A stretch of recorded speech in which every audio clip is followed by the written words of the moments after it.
All ibadat are about doing something. But fasting is not about doing something, it is not doing something, it is abstention. So in prayers, you do takbiratul ihram, you go to ruku, sajda, tashahud, salam, recitation of Quran. Hajj is about ihram, about wearing the special dress code and going for the tawaf, and then after tawaf, you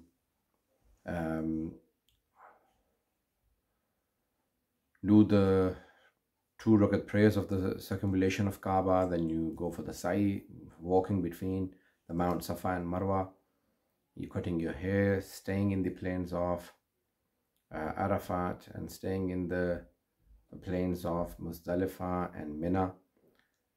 But fasting is not, for example, a person says, what do? I want to fast. So you say, no, you don't do anything. Fasting is not about doing something, it is about abstention.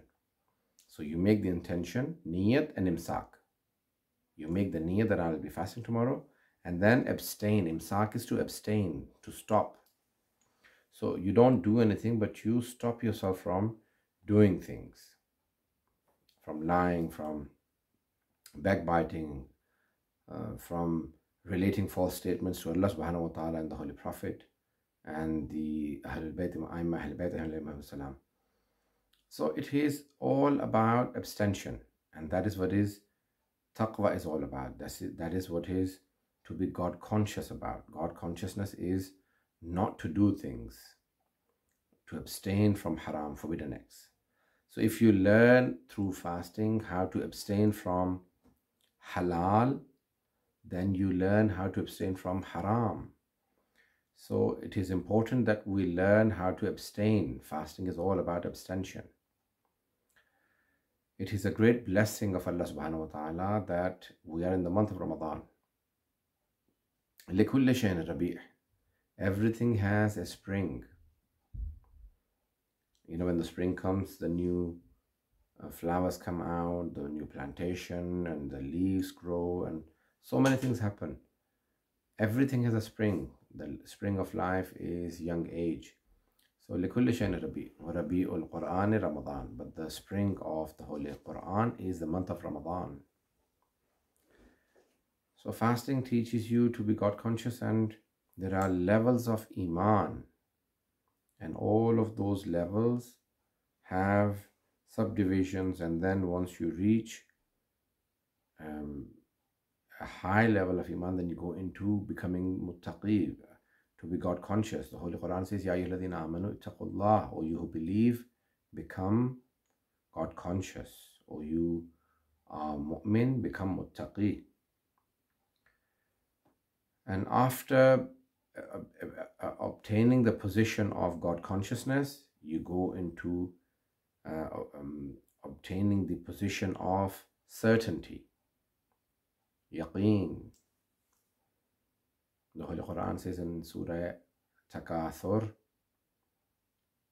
Bismillah ar-Rahman ar-Rahim, Alhaakum takathur hatta zurtum al-maqabir. Kalla sawfa ta'alamun, thumma kalla sawfa ta'alamun, kalla law ta'alamuna ilma al-yaqeen, lataravunna al-jahim. The Holy Quran says that if you had the knowledge of certainty, you would be able to see the hellfire. What does that mean? لَتَرَوُنَّ الْجَحِيمِ. Jahim is the hellfire, meaning either some ulama believe you will literally see the hellfire. Some say that you will see the consequences of all the sins. Very important that we don't stop. Stagnancy is not the solution for mankind. Mankind should be excelling, improving all the time. Education, all of these things are very important, but the most important thing is that excellence in our belief, in our faith, in our practices.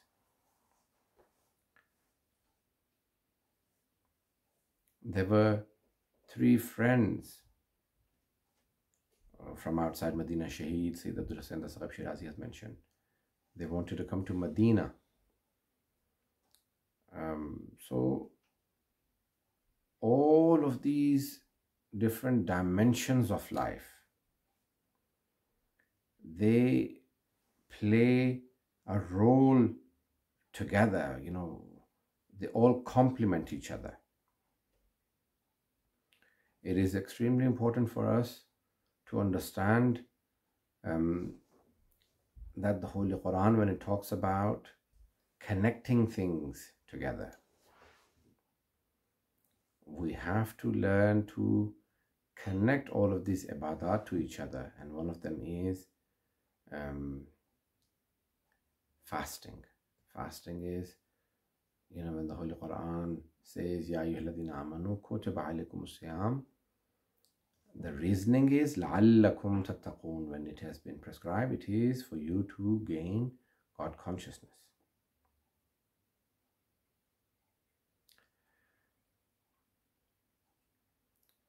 When you look at the Holy Quran, it says, يُرِيدُ اللَّهُ بِكُمُ الْيُسْرَ وَلَا يُرِيدُ بِكُمُ الْعُسْرَ. Allah subhanahu wa ta'ala wants ease for you. So many people are exempted. وَلَيْسَ عَلَى الْمَرِيضِ حَرَجٍ. The people who are unwell, they don't have to fast. There are people who are physically unwell, and there are people who are spiritually unwell. The people who are exempted from fasting are the ones who are physically unwell, not the ones who are spiritually unwell. But the people who are spiritually unwell don't fast. They run away from obligations of Allah subhanahu wa ta'ala, while these obligations only help them to improve their lives.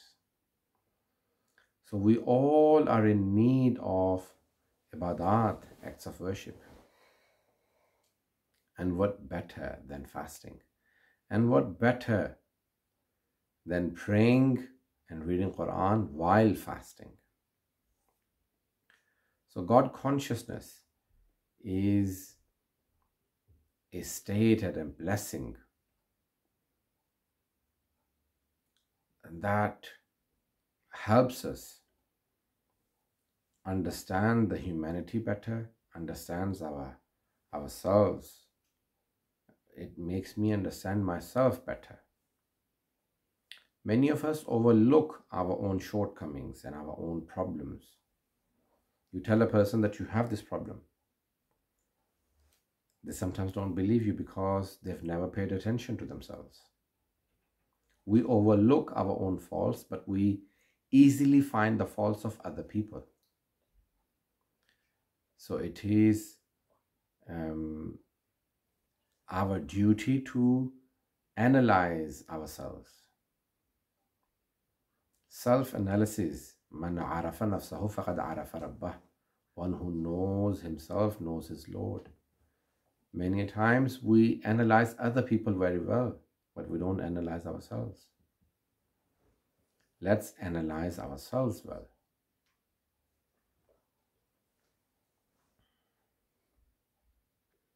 Fasting is the ability to give us that self-control and help us self-analyze.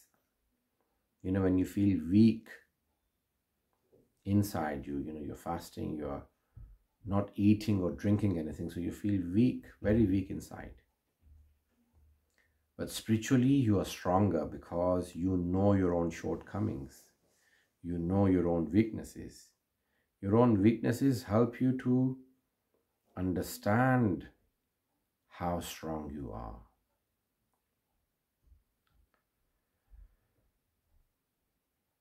Inshallah, in these sessions, we will continue the whole month of Ramadan, as I had to second time record, and now the time, I'm not sure if I'll complete within time. Because the previous one did not complete the recording properly. Now, in this month of Ramadan, we will try and do Tafseer of the Holy Quran of Surah Naba, Surah number 78, which is the first Surah of the 30th para, 30th juz, the 30th part of the Holy Quran. The chapter is 78. It has very short 40 verses, but inshallah we will be talking about them. The Holy Quran is a living miracle of the Holy Prophet. All messengers of Allah were given miracles to prove to the people that they were sent by God, that they were apostles. In the time of Hazrat Musa alayhi salam, Nabi Moses, Prophet Moses, in his time it was the age of Sahar or magic. So Allah gave him two miracles.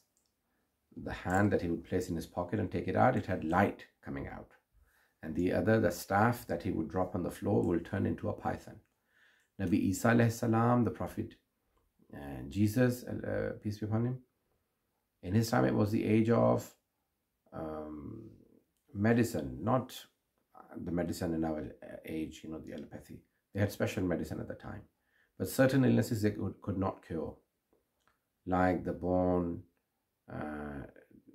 deaf and the born mute and the born blind, they could not cure.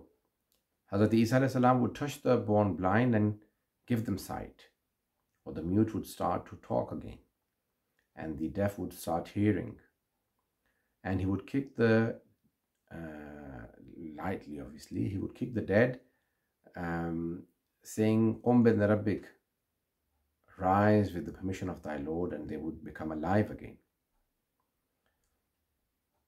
In the time of the Holy Prophet, the Arabs were proud of two things. They were proud of their language, that they were Arabs and the rest of the world were Ajam, meaning they could not communicate in Arabic. So they were like animals. And they were very proud of their sword fighting. So Allah subhanahu wa ta'ala gave two miracles to the Holy Prophet sallallahu alaihi wasallam. Allah said, "O my messenger, I will give you the Quran as the answer to the language of the Arabic speaking people. And I will give you Ali as an answer to their sword fighting."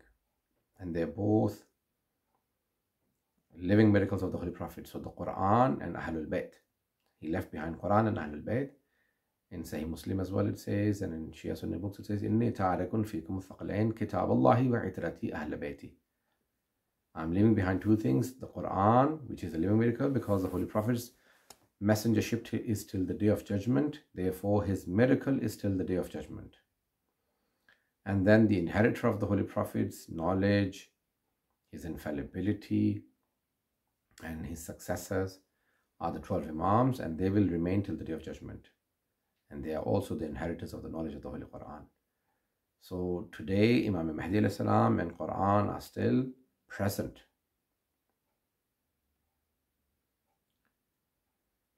It is our duty to understand the Ahlul Bayt alayhi salam and their majestic life and their amazing life. And also, it is extremely important that we understand the Holy Quran. So every day read the Holy Quran and understand, even if you read little, but understand it. Read translation. You have more free time now because of the lockdown. So everyone should read the translation of the Holy Quran and benefit from this living miracle.